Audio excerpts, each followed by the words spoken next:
네. 자, 정옥임 의원 연결돼 있는데요.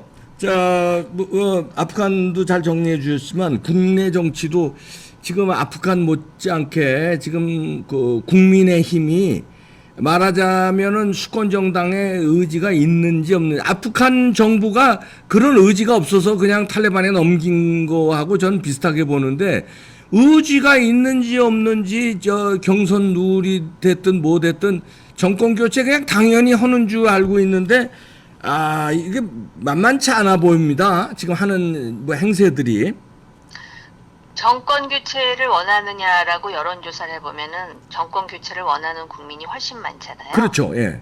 그런데 그럼 정권 교체를 원한다는 거는 지금의 집권당으로부터 제1야당 중심으로 정권 교체가 돼야 되는데, 막상 그 사람을 가지고 여론조사를 해보면은 여당이나 야당이나 비슷하게 나오는 수치가 지금 보여지고 있습니다. 그러니까요. 예. 그거 자체가 정권 교체를 원하지만 국민의힘 내부에서 일어나는 일련의 상황에 대해서 맞듣지 않다라는 예. 여론이 일정 정도 반영하는 것 같고요. 네. 또 국민의힘 내부에서 이런 분란이 일어나고 있는 거는 참 역설적이지만 누가 되더라도 그 야당의 후보가 되면 이번에는 확실하게 권력을 잡을 수 있다라는 기대감이 있기 때문에 더 이렇게 싸우는 게 아닐까. 그러니까요. 생각이 예. 드네요. 예. 예.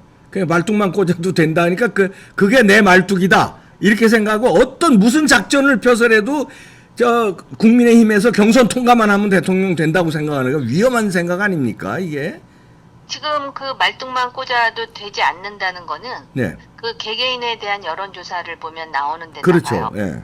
그런데다가 참 정말 어떻게 보면 도저히 이해 안 되는 것이, 대통령의 지금 정권 말기 지지도가 그 실정에도 불구하고 의외로 높다는 것입니다. 네. 거의 뭐 40%. 40%에서 왔다 갔다 한다라는 게 이해가 안 되잖아요. 네. 예를 든다면 지금 부동산이라든지 또는 뭐 그 백신이라든지 또 그 자영업자들이라든지 아니 뭐 청년들의 총체적 난국 백신이라든지 아닙니까? 총체적으로. 교육이라든지 네. 인사라든지 진짜 총체적 난국이라고 보여지는데도 불구하고 음. 안 나와요. 그리고 또 하나는 보통 이제 이렇게 정권 말기가 되면은 소위 권력의 친인척 비리가 이렇게 툭툭 나오죠. 터져 나오는데 그게 안 나와요. 그러다 보니까 권력의 비리가 없는 것이 아니라 권력 비리의 수사가 없는 것이다. 그렇죠. 네. 지금 그런 말이 나올 정도입니다. 네. 그래서 그런데다가 또 이 그 소위 권력에 대한 강성 지지자들의 층이 굉장히 단단해요. 아직 깨지지 않은 네. 상태이잖아요. 그런데 이 내부가, 국민의힘 내부가 사실은 어떤 그 신선한 그런 경선 과정을 통해서 단일화를 해서 빅텐트 안에 한 명을 올리겠다라는 국민적 여망이 있음에도 불구하고 좀 룰 때문에 이런 식으로 그 사분오열 된다라는 것이 네. 굉장히 갑갑해요. 네, 그 여론조사를 보면요, 그 안에 디테일하게 자세히 보면 역선택이 많이 들어오는 그 징후가 많이 포착되고 있어요. 그런데 역선택은 여론조사에서는 들어오겠지만 막상 투표를 할 때는 역선택을 안 할 거 아닙니까? 민주당 지지자들이 뭐 국민의힘 후보 누가 됐든 찍지 않을 거 아니에요? 그러니까 그렇죠. 경선 때부터 이런 게 좀 장치가 필요하다, 이런 의견이 좀 많은 것 같은데 정 의원님 어떻게 보십니까? 국회의원도 일단 하셨는데. 지금 이게 대선이잖아요. 네, 대선이니까. 대선 경선이고 민주당에서는 이미 역선택 방지 기제를 다 만들어 놨어요. 네. 그렇기 때문에 역선택의 가능성이 거의 없는데, 지금 국민의힘의 경우는 지금 여론조사의 또 비중이 상당히 큽니다. 엄청 커요 지금. 100%, 뭐 70%, 50% 해가지고 경선 과정을 진행하겠다라는 거잖아요. 네. 근데 사실은 그동안에 뭐 여러 그 당대표도 그렇고 또 보궐선거에도 그렇고 역선택의 우려를 그렇게 크게 할 그 이유가 별로 없었어요, 그동안에는. 예. 그렇죠. 근데 이번에는 굉장히 그 새로운 상황 변수가 생겼다라는 것이죠. 그렇죠. 예. 그 일단 외부에서 들어온 후보들의 경우에 예를 든다면은 그 여야 후보를 전부 모아놓고선 여론조사를 했을 때의 그 지지도 순위와 그 다음에 뭐 범야권이라 그래갖고 야권의 후보들만 모아놓고 지지도 순위를 정한 것에 순서가 바뀌잖아요. 그러니까요. 그렇게 처음에 순서가 바뀌다가 이런 식의 여론조사를 계속 하다 보니까 그게 이제 고착화돼 버리는 거예요. 예, 그러니까 그 사람들의 밴드웨건 효과잖아요. 따라가잖아요, 그렇습니다. 사람들은. 예. 심리적 인식에 영향을 주고요. 네. 특히 어떤 후보 같은 경우는 여론조사를 하면서 또 이름을 빼놓은 경우도 있었어요. 네. 최재형 후보가 후보 그 뺐었어요. 이유인데요. 네. 예, 그런데 이제 그 여론조사가 그만큼 민감한 건데 지금 저 지적하셨듯이 당신은 누구를 지지합니까? 했을 때 민주당이나 정의당 후보를 지지한다고 하는 사람이 범야권 후보의 순위를 매길 때 특정 몇몇 후보에게 편중되는 그러한 그 경향성이 매우 높이 나타나는 그러니까요. 지금 그 현상이 있습니다. 그러면 이 사람들이 과연 결선에서 똑같이 이 사람들을 뽑을 것인가 아니면 원래 지지자인 뭐 민주당이나 또는 그 이념의 왼쪽에 있는 후보를 뽑을 것인가의 문제에 대해서 굉장히 냉정해져야 되는데 그건 당연히 저쪽 뽑겠죠. 그 사람들이 이쪽 뽑겠습니까? 그런데 이제 지금 이것 때문에 그 선관위원장을 상대로 해서 엄청난 이제 그 압박도 네. 들어가고 그리고 사실은 그동안에 여론조사를 하면서 사실 지금 생각해 보면은 그 후보를 뽑는데 여론조사로 하는 나라가 거의 없어요. 그러니까요. 외국에서는 여론조사를 참고로 하는 것이고 보통 이제 그래서 왜 뭐 보수 정당에서 프라이머리 하겠다고 그렇게 하다가 결국 프라이머리 못 하고 그때도 뭐 여론조사 한다고 여론조사 하게 되면은 그 여론조사의 대상 리스트가 딱 있거든요, 회사마다. 네. 그러면은 그 지금 우리가 우려하는 그 역선택의 가능성이 무엇보다도 높아지죠. 왜냐하면 이제 그 민주당의 강성 지지자들이 그러니까 그냥 일반 중도나 그런 사람들의 문제가 아니라 강성 지지자들이 집단적으로 예를 들어서 좌표를 찍어가지고 이런 식으로 해대는 공략을 하죠. 거에 예. 그런 그 부작용을 우리가 많이 봤지 않습니까? 네. 그러니까 그거는 좀 어떤 식으로든 그 객관성을 견지한다라는 차원에서도 이게 좀 장치가 필요한 게 아니냐라는 저도 개인 생각이긴 하지만 네. 그런데다가 또 외부에서 온 두 사람의 경우에 윤석열, 최재형의 경우에는 특히 민주당에서 가장 싫어하는 배신자라고 프레임을 찍어가지고 그러니까요. 왜냐하면은 자신들의 정권의 문제가 무엇인지를 어떻게 보면은 몸으로 보여준 사람들 아닙니까? 네. 그래서 이게 굉장히 지금 그 아주 새로운 상황이죠, 이제 이게. 묘한 상황에 네. 그리고 이게 예민하기 때문에 사실 이런 말씀을 하면 또 특정 후보를 지지해서 이렇게 말하는 거 아니냐 그러는데 저도 지금 얘기를 하면서 객관성을 유지하기 위해서 굉장히 노력하고 있다. 네, 그 엿보입니다. 조심다 하는 거 엿보여요. 제가 봐도. 네. 네. 네, 말씀하세요, 시원하게. 네, 그래서 지금 그런 부분이 있기 때문에 이게 문제가 된다면 여론조사에 표본을 확대하는 방법이 있어요. 그러니까는 왜냐하면 여론조사 뭐 1,000명, 2,000명에서 가중치를 준다 그러면 그게 굉장히 왜곡이 될 수밖에 없어요. 그렇죠. 지금 상황으로 보면. 그러면은 표본을 넓혀야 되는데 여론조사를 당이 직접 하는 게 아니잖아요. 네. 특정 여론조사 기관에 의뢰하는 걸걸요. 아마 그렇죠. 제가 알기로는. 예, 그렇죠. 그러면은 그 여론조사 기관에서 새로운 표본을 만든다는 보장이 있어야 돼요. 늘 갖고 있는 그 표본을 가지고 돌리면 결국 유사한 결론이 나올 수밖에 없다라고 저는 개인적으로 생각합니다. 그렇죠. 그래서 이거를 그 소위 지금 역선택이라고 생각하는 후보들 그리고 이거는 그대로 원래부터 룰이 있었으니까 그대로 해야지 왜 중간에 룰을 바꾸느냐라고 주장하는 세력이 완벽하게 만족하지 못하더라도 이 사람들을 보는 것이 아니라 일반 유권자나 보수 지지자들이 생각했을 때 이 정도면 예. 이 정도면은 우려가 해소됐다라는 새로운 방안을 제시해야 되는데 제가 볼 때는 그 고육책의 하나가 그럼 여론조사 표본을 넓히든지 네. 지금 이미 70%, 50%, 30%는 정해진 거 아닙니까? 네.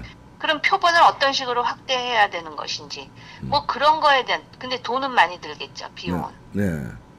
비용이 그런 거 생각해봐야 될것 들더라도 같아요. 예, 객관적이고 그리고 정확한 그 지표가 확인이 돼서 그 유권자들이 원하는 후보가 어쨌든 그 대권 주자가 돼야 되지 않겠습니까? 그러니까요. 네. 좋은 지적입니다. 표본을 네네. 뭐 과감하게 1,000명, 2,000명이 아니라 최소한 10,000명, 20,000명 이 정도 최소한 그거 글쎄 말이에요. 그러니까 그 이게 이상으로. 지금 그렇지 네. 않으면 그 제가 옛날에 겪어봐서 알아요. 네. 그러니까 그 리스트가 딱 있다고요. 무슨 표본이 뭐 있죠. 표본이. 예, 예. 사람 이름은 가리고 무슨 암호같이 번호로 한다고 하더라도 있어. 예. 늘 오는 사람한테 온다니까요. 그러니까요. 예. 물론 어쩌다 한 명이 전화 받았다는 소리도 듣기는 하는데 예. 그걸 그러면은 그 예를 든다면은 인구 비례라든지 또는 남녀라든지 연령대라든지 물론 그런 건 다 맞춰요. 지금 그 예. 수치를 가지고.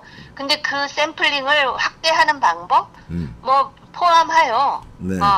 이 당사자들에게는 그래봤자 차악 내진 차선에 불과하겠지만 그런 거를 조정하는 것도 당 지도부나 선거관리위원회가 할 일이 아닌가 싶어요. 그러네요. 아, 이거 좋은 방법입니다. 이런 걸 좀 적극적으로 반영하는 논의가 국민의힘에 필요해 보입니다. 네, 네네. 정옥임 의원님 감사합니다. 감사합니다. 네, 고맙습니다. 네. 아, 이거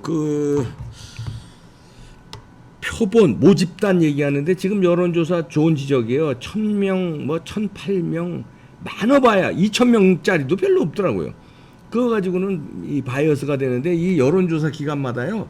이 모집단이 이미 다 있어요. 자기는 해놓는데 왜냐하면 시간을 빨리 하기 위해서 새로운데 하면은 전화를 안 받고 또 응답이 자기네들이 원하는 데는 안 하니까 시간이 많이 걸리고 비용이 많이 드니까 착착 응답해 주는데 미리 딱 해놓은 데가 전화번호가 있습니다. 거기다 자꾸 돌리는 거예요. 그럼 결과는 비슷하게 나오는 거예요. 그게 이제 민주당 강성 지지자들이 거기에 많이 들어가 있다 이거죠. 전화 한번 끊었더니 그 다음에 전화 안 와요. 여론조사 전화가. 왜냐면 해봐야 이 사람 또 끊을 것이다 생각하니까 안 오는 거예요. 그러니까 저 같은 강성 보수 지지자들은 그런 성향이 많으니까 많이 표본에서 누락되고 역선택하는 사람들. 가만히 있어봐. 홍준표 위험하지. 최재형 위험하지. 자, 그럼 누구를 해야 되냐. 유승민 좋다. 유승민 요거 아주 찢어발기기 좋은 놈이고 홍준표 그래. 지난번에 아주 쉽게 이겼잖아. 그래 홍준표에 올리자. 이런 민주당의 전략적 선택이 집중적으로 들어온다. 이런 위험성이 있다. 이런 얘기입니다. 윤석열 위험하다. 최재형 위험하다는 건 민주당에서 지금 설명한 대로 배신자, 저쪽에서 본 배신자거든요. 그러니까 그 사람을 경선에서 올릴 수 없다면 떨어뜨리기 위한 공작이 들어온다는 거죠. 저희가 참고로 하나 띄워주세요. 이런 표본을 얘기하시니까 설문조사 한 게 있는데요. 모집단이 15만 명이 넘었습니다. 1000명, 2000명이 아니라 지금 아까 얘기한 건 10,000명, 2만 명은 최소한 돼야 된다는 건데 저희는 설문조사인데 15만 명이 넘는 설문 조사를 했거든요. 응답한 분이 15만 명이 넘었어요. 그 조사 결과를 한번 보시겠습니다. 이게 보수 유권자들의 표심이라고 저는 봐지는데요. 왜냐하면 여긴 역선택이 없어요. 이봉규 TV의 역선택 아니 민주당 지지자들이 보겠습니까? 이건 역선택하려고 들어와봐야 한두 명이지 15만 명이라고 모집단을 왕창 해놨는데 거기에 역선택이 있어야 몇 명 있겠죠. 거긴 좌우되지 않고요. 그래서 보니까 야권 대선 후보 적합도 조사를 했는데 누가 야권의 대선 후보로 적합한가 했는데 15만 명이 투표를 했거든요. 윤석열 62%입니다. 최재형 20%, 홍준표 14%, 안철수 2%, 유승민 2%. 이게 보수 유권자의 표심이에요. 그렇다면 윤석열이 압도적이지 않습니까? 그런데 저 홍준표 14%, 유승민 2%인데 그 역선택이 들어오면 이게 또 달라져요. 최재형이 떨어지고 홍준표가 윤석열하고 삐까삐까하게 나온다는 거 아닙니까? 역선택이 들어오니까. 유승민이 또 막 최재형보다 많이 나오고 많이 나온다는 거 아닙니까? 그러면은 이게 되겠느냐 이거예요. 잘 만들어주길 바라고요. 이거는 윤석열 최재형 후보의 숙제입니다. 만약에 이거 관철 못 시키고 역선택에 당하면 당한 사람도 국민들한테 문매를 맞을 겁니다. 그리고 정홍원 전 국무총리죠. 지금 선관위원장 역선택 방지 안 하고 이상한 경선을 했다가는 국민들한테 완전 돌팔매 맞을 겁니다. 그렇게 해서 만약에 대권에서 진다. 그러면 그거는 대한민국에 못 살아 진짜. 그분들 다 못 살아요. 진짜요. 이번에 정권을 그렇게 해서 남겨준다. 여기 사실 생각하지 마세요. 진짜야. 아유, 큰일 납니다. 미국에도 LA 근처도 못 갑니다. 한국 사람 없는 데 가서 사셔야 돼. 단언컨대. 두고 보시라니까요. 얼마나 지금 보수 유권자들이 부글부글 끓는데 이걸 어물쩍 역선택으로 남겨주려고 그래. 아유, 참만해. 못 살아, 한국에서. 예. 아유, 또 흥분했네. 절체절명입니다. 나라 꼭 지켜주세요. 뭐 말뚝 박으면 된다고 웃기는 소리 하고 있어요. 저기는 부정선거 하는 사람들인데 무슨 말뚝 박으면 돼. 말 같은 소리 하지 말아요. 뭐야, 어떻게든 총력전을 해서 싸워야 개우 이길까 말까요. 그것도 부정선거 없어야. 근데 뭐 이거 말뚝 박으면 되니까 내가 역선택해서 나만 올라가면 내 된다고? 이완용 같은 소리 하지 말아요. 큰일 날 소리야, 그 소리가. 이완용도 그랬어요. 일본하고 대충 이렇게 하면 우리가 더 잘 산다고 그랬어. 그런 소리 하지 말아요. 큰일 납니다. 마치겠습니다.